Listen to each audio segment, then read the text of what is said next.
Hey everyone, this is Ryan from Ion Time, and so I want to go ahead and do my first watch review, and that is of the Baltic Aquascaphe. This would be the blue gilt dial, which I find amazing. It's one of the best blue dials that I've seen on the market. However, I am a huge fan of black dials, so depending on what light you're in, the dial will look black with a hue of blue, which is just amazing. And I am a huge fan of this after owning it for a year. It is in one of my top 3 favorite watches in my collection, and I am really happy with this purchase. Aesthetically, it's a beautiful watch. The attention to detail is amazing, which I'll go over here in a moment. I'll just give you a few of the specs. It is a 39mm case size, and it fits perfectly on my 8-inch wrist. I did remove one of the links, and it has several micro adjustments, and should fit just about anybody's wrist perfectly.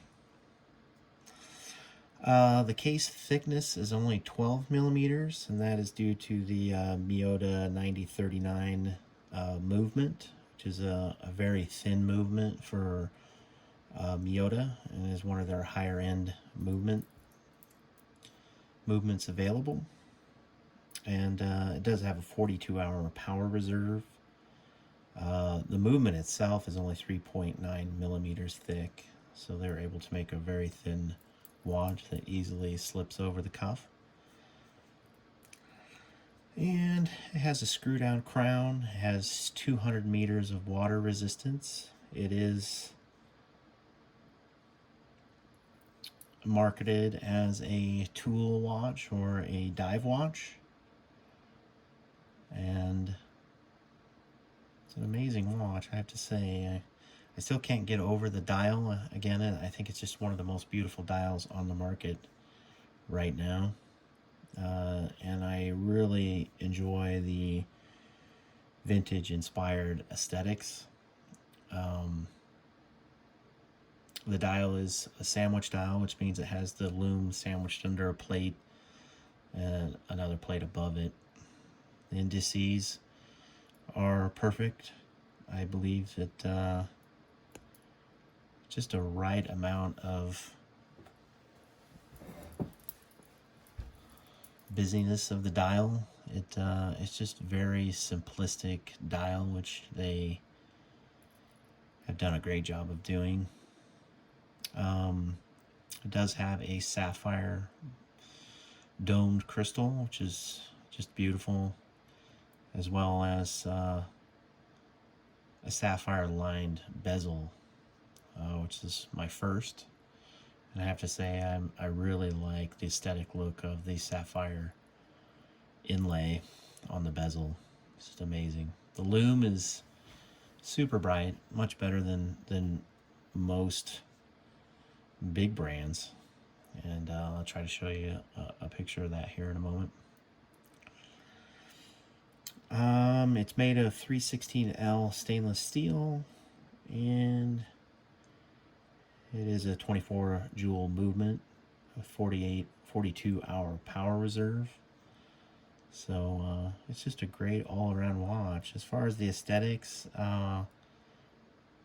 they really did a good job at attention for detail. The sides are beautifully brushed and accented with polished accents.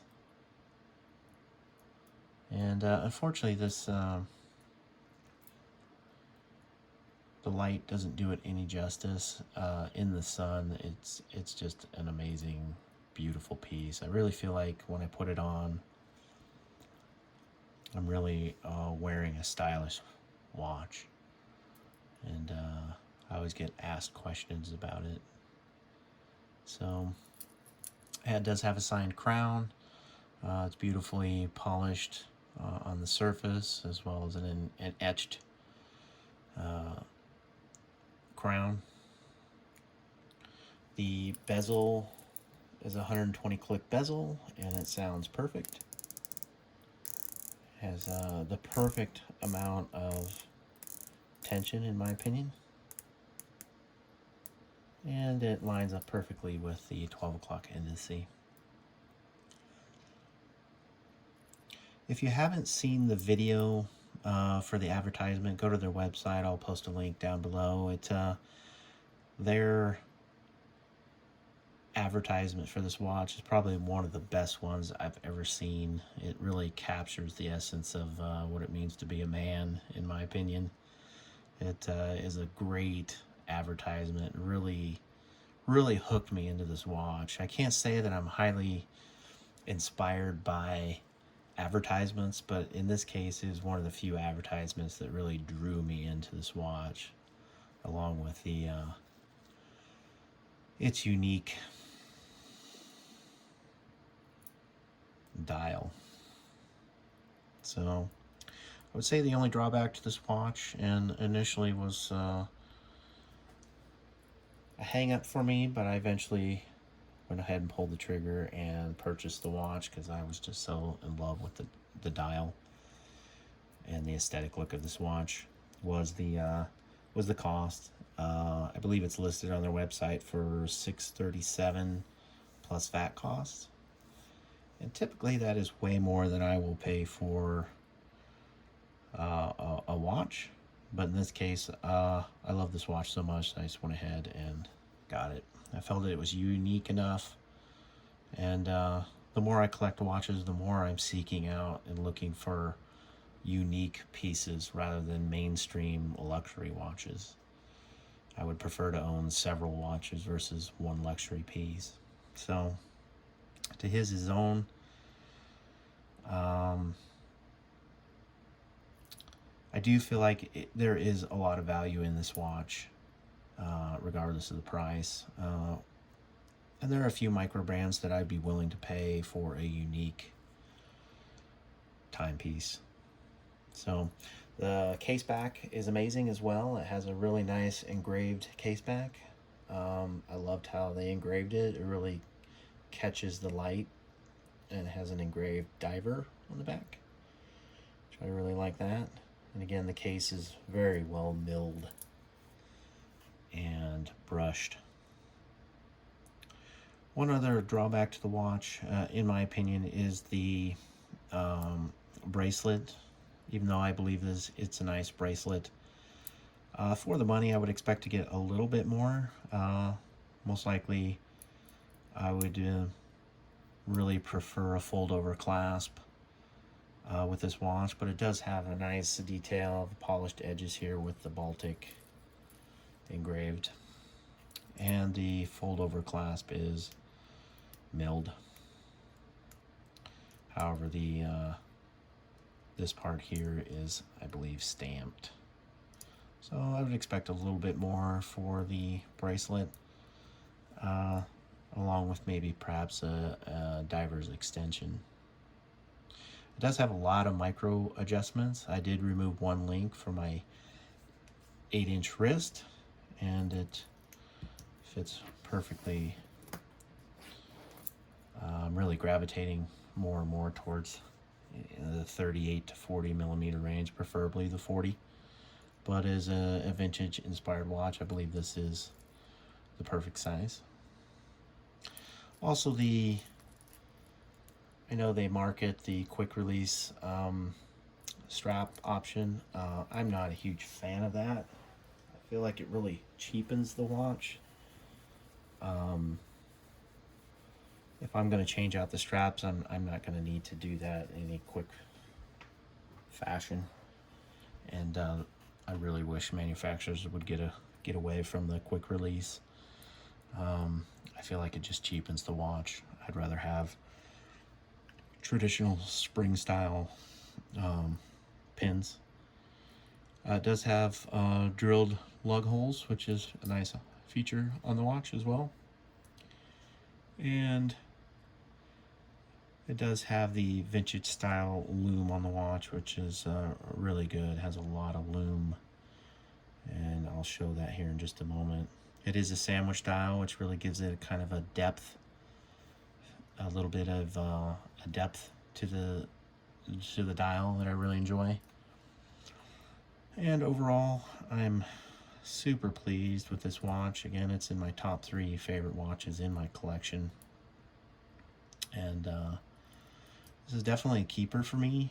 I'll never let go of this watch. Again, with the Miyota movements, and the rising cost of luxury timepieces, and the cost to for maintenance for those watches is outrageous. And this watch will keep on ticking for a long time in my collection, since they are such a workhorse for the Miyotas. I'll go ahead and give you a lume shot real quick, and hopefully this will pick up. It does have amazing lume, and a lot better than Hamilton's or a lot of the other big manufacturers out there. So that is a big plus. The lume is great. So anything else I need to touch on? 42-hour power reserve, 24 joule movement. Again, if you're looking for a vintage inspired watch, I think this is probably one of the best on the market, in my opinion. And of course, I am very biased in my aesthetics, and I'm very picky about my watch design pieces. Anymore, I'm always looking for more unique pieces rather than mainstream luxury pieces. I'd rather own something that looked a little different, and this definitely fits that. And